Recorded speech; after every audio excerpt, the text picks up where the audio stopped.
Oke, terima kasih. Terima kasih Bapak Ibu, teman-teman semua dari lingkungan Birokum. Ya, di sini saya sharing bagaimana memahami perubahan kedua dari Perpres 16 tahun 2018, ya ini Perpres 46 tahun 2025. Ini ditetapkan per tanggal 30 April 2025. Oke, nah ini outline-nya. Jadi perubahan ini menyangkut ada di 15 bab, 91 pasal, dan ada 61 perubahan dan 4 ketentuan lainnya. Nah, sebenarnya sih kalau saya pribadi melihat ini sebenarnya perubahannya nggak terlalu besar. Cuma nanti ada beberapa hal yang Bapak Ibu perlu perhatikan nanti dalam melaksanakan pengadaan. Yang pertama tentang pelaku pengadaan. Nah, di pelaku pengadaan ini nanti Bapak Ibu ada ketentuan khususnya ini untuk PA, terutama PA di kementerian dan lembaga. Kalau di Pemda enggak. Ya, di kementerian dan lembaga di sini penetapan penunjuknya langsung terkait dengan program prioritas pemerintah, ya perlu penunjukan langsung. Nah ini untuk prioritas pemerintah ya, yang merupakan program prioritas presiden. Ini poin nomor 1. Nah poin nomor 2 ini kalau misalnya di situ nanti ada pengadaan yang bersifat strategis dan masih ada kekosongan hukum. Di sini PA diberikan kewenangan melakukan diskresi. Ya, melakukan diskresi. Mungkin kalau di Pemda DKI ini mungkin 1 poin kewenangan PA nggak terlalu pengaruh. Ya, nggak pengaruh. Ini terutama untuk KL, kementerian dan lembaga. Nah, bagi Bapak Ibu mungkin yang lebih pengaruh pertama masalah tugas PPK. Nah, di sini PPK ini sebenarnya sih poin nomor 1 ini lebih ke penegasan. Penegasan PPK wajib mengalokasikan sedikitnya minimal 40% ya untuk belanja UMKM. Yang kedua, ini lebih sama juga sih sifatnya penegasan. Jadi kalau dulu Bapak Ibu mungkin menginput e-kontrak, kalau dulu belum ditegaskan, masih belum tertulis ya. Kalau sekarang Bapak Ibu sini didorong pada saat Bapak Ibu nanti ada melaksanakan pengadaan, ada kontrak, tolong nanti di-input di e-kontrak. Karena dari di e-kontrak nanti akan Bapak Ibu input data-datanya mulai dari kontrak, nanti ada kalau ada edendum, kalau ada pemeriksaan pengujian sampai dengan nanti penilaian kinerja penyedia. Jadi kalau Bapak Ibu nanti di sini nginput e-kontrak, nanti prosesnya berjalan sampai dengan penilaian kinerja. Kalau nggak nginput e-kontrak, berarti nggak bisa nilai kinerja. Karena nanti pengaruh ke paket-paket yang lain.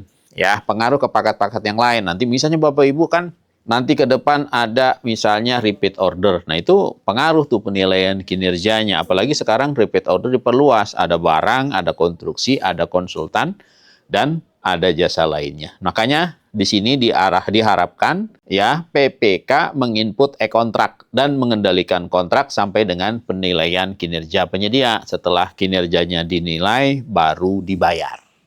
Terus ini ya. Nah, ini mungkin pengaruh nih. Kalau nanti Bapak Ibu di sini KPA merangkap PPK. Di dalam Perpres disebut di pasal 10 ayat 5 disebut wajib ya, wajib memiliki pengetahuan ya, wajib. Jadi kalau belum punya jangan dulu ya. Sebaiknya KPA yang merangkap PPK minimal punya sertifikat level 1 lah ya, punya pengetahuan tentang pengadaan barang dan jasa.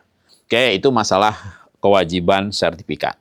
Nah, terus untuk Pokja di sini ada tambahan pekerjaan buat Pokja. Jadi kalau dulu e-purchasing itu hanya untuk pejabat pengadaan dan PPK, sekarang apabila nanti proses e-purchasing via mini kompetisi, itu prosesnya bukan oleh PPK, oleh Pokja pemilihan. Jadi kalau Bapak Ibu nanti ada mini kompetisi spek, mini kompetisi pekerjaan konstruksi, nanti Bapak Ibu harus bersurat ke BPBJ. Nanti kepala BPBJ yang menetapkan Pokja berapa yang dikasih tugas melaksanakan mini kompetisi. Nah, ini untuk pelaku pengadaan ya. Nah, terus swaklola. Nah, swaklola dulu Bapak Ibu swaklola tipe 2 bicara ada MOU dulu. Sekarang hukumnya mubah. Jadi kalau Bapak Ibu ada swaklola nih dengan perguruan tinggi negeri, perlu MOU nggak? Nggak. Perlu PKS nggak?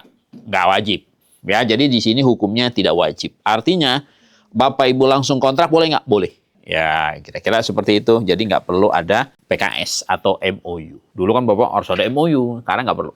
Untuk mempercepat proses pelaksanaan swaklola tipe 2. Bapak ada kerjasama dengan UI, silakan. ITB, silakan. UGM, silakan. Perlu PKS, tidak wajib. Kalau ada silakan, tapi kalau nggak ada, tidak apa-apa. Terus, ke depan, supaya nanti Bapak Ibu swaklolanya lebih cepat, ya tipe 1, 2, dan 3, ini nanti ke depan bisa melalui e-purchasing. Kalau dulu kan surat, nunggu jawaban gitu dulu ya.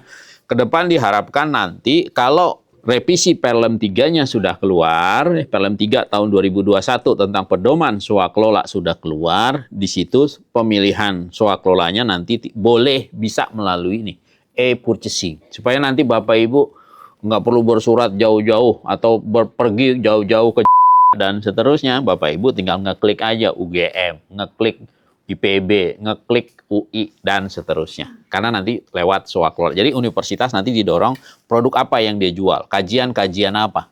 Terus nanti pada saat di dalam swaklola itu ada belanja barang, ada belanja alat, nah ini nanti wajib dilaksanakan via e-purchasing. Ya misalnya Bapak Ibu nanti ada pengadaan swaklola tipe 2 atau swaklola tipe 3. Di dalamnya ada belanja makan minum misalnya. Belanja makan minumnya via e-purchasing. Ya, supaya nanti proses pengadaannya lebih transparan. Tetapi di sini ada masa tenggang. Karena kan untuk menyiapkan ini perlu waktu. Di sini ada masa tenggang selama 1 tahun. Kalau Bapak Ibu ada pekerjaan, Pak, sekarang saya pakai swaklola tipe 2 atau swaklola tipe 3. Bisa nggak e-purchasing? Belum. Kalau sekarang Bapak masih manual. Ya, nanti sistemnya sedang disiapkan oleh LKPP.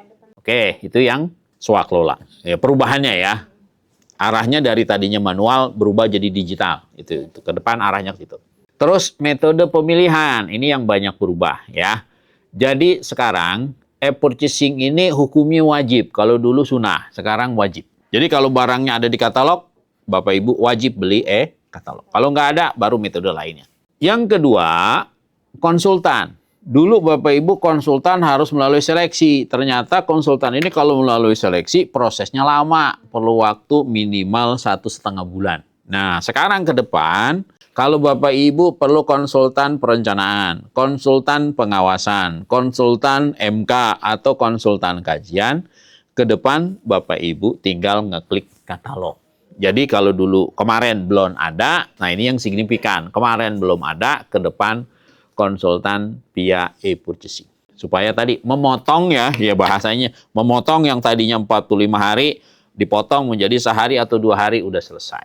Ya ini untuk mempercepat proses belanja pengadaan barang dan jasa. Ya dulu nggak ada, sekarang ada. Bisa nanti ke depan via e-purchasing.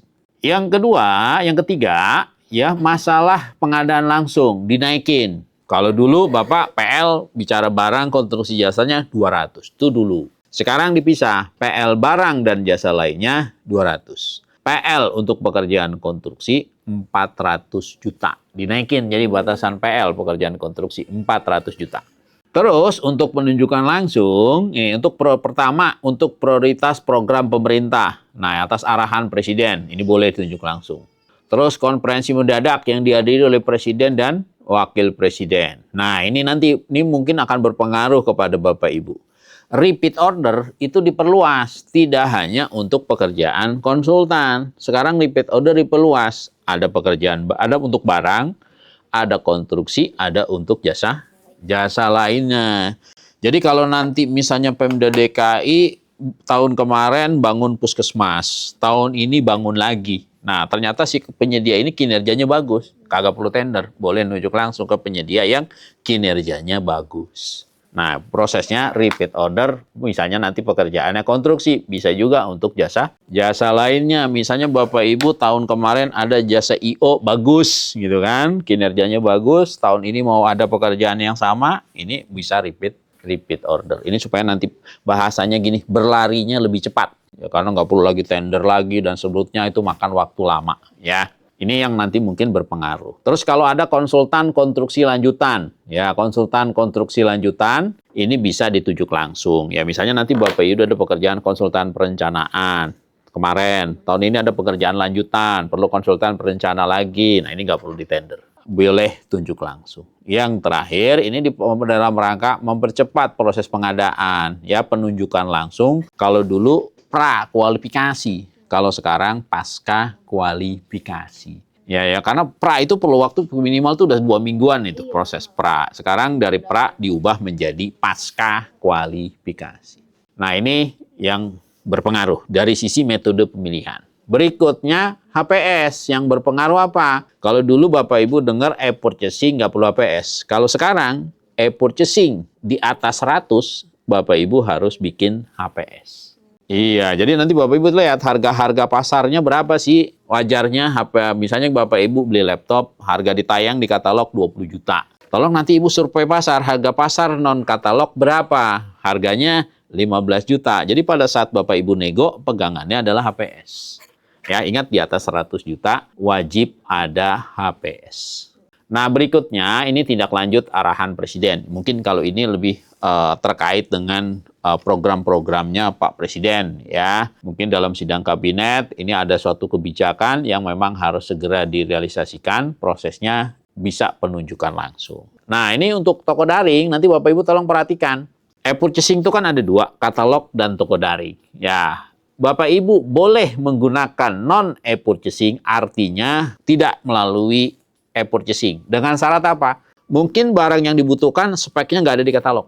Mungkin barang yang dibutuhkan waktunya tidak sesuai. Misalnya Bapak Ibu perlu barang itu tanggal sekian sampai tanggal sekian, sementara penyedianya nggak sanggup. Atau lokasinya penyedia nggak sanggup. Atau layanannya nggak sesuai. Atau Bapak Ibu bisa mendapatkan harga lebih efisien dan lebih efektif melalui non-e-purchasing juga boleh.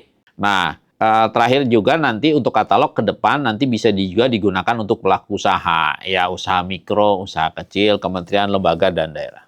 Oke, berikutnya strategi pengadaan. Nah, sekarang ada banyak strategi pengadaan yang bisa diterapkan. Yang pertama, mungkin nanti nih di Pemda DKI nih, mungkin di dinas-dinas teknis bisa menggunakan strategi supply by owners. Jadi kalau misalnya nanti ada pekerjaan pemeliharaan gedung atau pekerjaan renovasi atau pekerjaan konstruksi-konstruksi yang sederhana, misalnya pemasangan UDIT itu saluran air lah gitu ya. Mungkin pengaspalan jalan itu bisa menggunakan supply by owners. Jadi nanti PPK tinggal milih penyedia, misalnya pihak katalog, jasa pemasangan.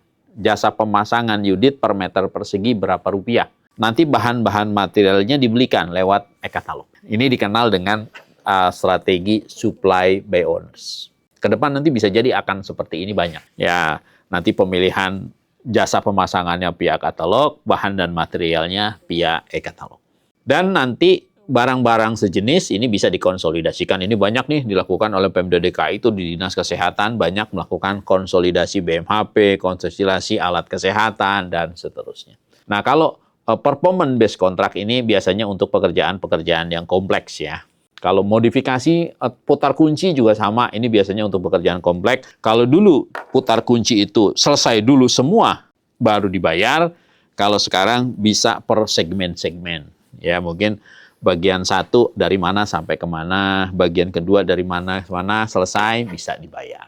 Ini strategi pengadaan yang nanti bisa diterapkan. Nanti PA-KPA tinggal milih nih salah satu. Mungkin Bapak Ibu, pekerjaannya perawatan gedung. Bisa pakai yang pertama, supply by owners. Atau mungkin di dinas teknis seperti sumber daya air, di Citata, di Bina Marga, pasti lebih banyak menggunakan yang pertama, supply by owners. Tapi kalau misalnya untuk barang-barang yang sama, misalnya si dinas kesehatan, bisa menggunakan konsolidasi. Ya. Tapi kalau nanti pekerjaan kompleks ini 2, bisa jadi menggunakan salah satu nih ya. Kalau misalnya di Dinas Lingkungan Hidup bisa jadi menggunakan performance based kontrak kalau misalnya pengolahan itu TPSA. Tapi kalau mungkin di Dishub ya bisa jadi menggunakan modifikasi putar kunci. Modifikasi putar kunci itu Bapak lihat proyek KCIC ya. Kalau KCIC selesai semua baru dibayar, mungkin bagi penyedia kan berat. Tapi bisa menggunakan modifikasi putar kunci, dibagi ke dalam berapa segmen. Misalnya segmen 1 Jakarta, Bekasi misalnya. Segmen 2 Bekasi, Purwakarta. Jadi 1 jalur selesai, bayar. 1 jalur selesai, bayar. Itu disebut dengan modifikasi putar kunci. Nah, terus untuk PDN, produk dalam negeri, ini dibagi ke dalam 4 layer. Ini supaya nanti menjadi filter bagi Bapak Ibu pada saat memilih suatu produk. Jadi prioritas pertama TKDN dan BMP di atas 40. Prioritasnya kepada produk ber-TKDN di atas 25. Filter yang kedua, produk ber-TKDN di bawah 40. Nah, pilihan prioritasnya per TKDN di atas 25. Nah, filter yang ketiga, yang ber-PDN. Yang terakhir, kalau tidak ada produk dalam negeri, baru gunakan produk impor. Ini kira-kira filternya ada 4 lapisan yang harus Bapak Ibu lakukan. Nah, ini PBJ internasional, ini hanya skupnya, ya, skupnya diperluas. Jadi harus pada saat nanti ada pengadaan internasional, misalnya menggunakan dana bantuan loan, ya, bantuan luar negeri atau hibah luar negeri, itu harus ada program alih pengetahuan, harus ada pemanfaatan tenaga nasional, dan harus menggunakan produk dalam negeri. Nanti diatur di dalam kontraknya. Nah, terus PBJ dikecualikan, ini sebenarnya ini nggak banyak berubah, ya, PBJ dikecualikan nggak berubah, cuma nanti tetap dalam melaksanakan PBJ dikecualikan, tetap Bapak Ibu wajib mengutamakan produk UMKM. Kalau dari sisi jenis pengadaannya nggak berubah, ya. Nah, terus PBJ berkelanjutan, di sini ada aspek lingkungan, aspek sosial, aspek lingkungan hidup, dan aspek institusional. Nah, ini untuk PBJ darurat ini nggak terlalu berubah. Nah, terus sekarang yang tambahan baru, kalau dulu belum mencakup PBJ desa, ya, dulu masih dipisahkan, sekarang digabung. Ya, jadi nanti karena dana desa, jangan kira desa di Indonesia kecil loh, di Indonesia banyak loh, ada puluhan ribu desa. Kalau bayangin kalau satu desa itu 1 miliar, 1-2 miliar kali sekian puluh ribu, itu luar biasa uangnya. Makanya diatur sendiri di sini, lewat nanti ada pedoman PBJ desa. Terus SDM dan kelembagaan, ya, ini nanti Bapak Ibu, ya, kementerian lembaga memiliki unsur pelaksana di tugas di daerah dan ingin membentuk satuan, ya. Terus sumber daya pengelola fungsi pengadaan wajib memiliki kompetensi, ini para japung, ya, para japung pengadaan wajib memiliki sertifikat japung pertama, muda, madya. Terus nanti personil lainnya, ya, dapat ditugaskan sebagai pejabat pengadaan maupun PPK dalam perencanaan, pengelolaan kontrak, serah terima, dan melaksanakan persiapan pencantuman bahasa dalam katalog, dan ditugaskan sebagai sumber daya ekosistem pendukung pengadaan. Ini kalau institusi lembaga yang tidak mungkin japung, misalnya seperti di TNI maupun di polisi, ya. Nah, terus kontrak, ya, sekarang ada perubahan. Jadi kalau nanti Bapak Ibu pengadaannya di atas 200, ya, baik e-purchasing ataupun biasa, ya, lewat misalnya pengadaan langsung konstruksi di atas 200 atau e-purchasing di atas 200, ini penyedia harus menyerahkan jaminan pelaksanaan. Ya, baik purchasing maupun non e-purchasing di atas 200 wajib ada jaminan pelaksanaan. Jadi nanti kalau Bapak Ibu begini, Bapak Ibu ada pengadaan laptop, kita sebut Bapak Ibu beli 20 unit laptop. Harga laptopnya 12 juta kali 20, 240 juta. Katakanlah Bapak Ibu pengadaannya Pianego, sepakat harganya 240 juta. Jadi nanti pada saat nanti setelah nego, penyedia minta buat jaminan pelaksanaan. Nanti setelah jaminan pelaksanaannya diserahkan, barulah tanda tangan kontrak. Nah, nanti kalau Bapak Ibu ingat, ini kalau nanti ada addendum kontrak. Kalau addendum kontrak melebihi 10%, ini harus dapat persetujuan dari PA. Dan satu lagi, ini hanya untuk pekerjaan yang bersifat darurat. Ya, kalau addendum melebihi 10%. Satu, harus izin pengguna anggaran. Yang kedua, hanya untuk kondisi darurat. Kalau kondisi biasa, jangan. Ya. Nah, terus tadi jaminan Ibu, ya, tadi ya kita bicara, ya, e-purchasing di atas 200 wajib jaminan, ada jaminan pelaksanaan. Terus sanggah banding untuk pekerjaan terintegrasi. Yang terakhir ini pengaduan, ya, ini pengaduan nanti harus dilapisi, penyada harus dicek, ya, kalau nanti ada pengaduan dari masyarakat, tapi penyelesaian dilakukan mendahulukan proses administrasi sesuai ketentuan perundang-undangan di bidang administrasi pemerintahan. Nah, ini reward dan punishment untuk TKDN. Saya yakin Bapak Ibu di DKI udah nggak ada masalah, ya. Nah, ini sanksi sekarang diperluas, blacklist pun diperluas. Jadi nggak cuma ke penyedianya, juga kepada direktur perusahaannya. Nah, kira-kira Seperti itu Bapak Ibu gambarannya. Nanti bagi yang berpengaruh besar bagi Bapak Ibu mungkin nanti tentang metode pemilihan ya. Nanti tentang jaminan pelaksanaan ya, nanti tentang HPS kalau ada pengadaannya via e-purchasing.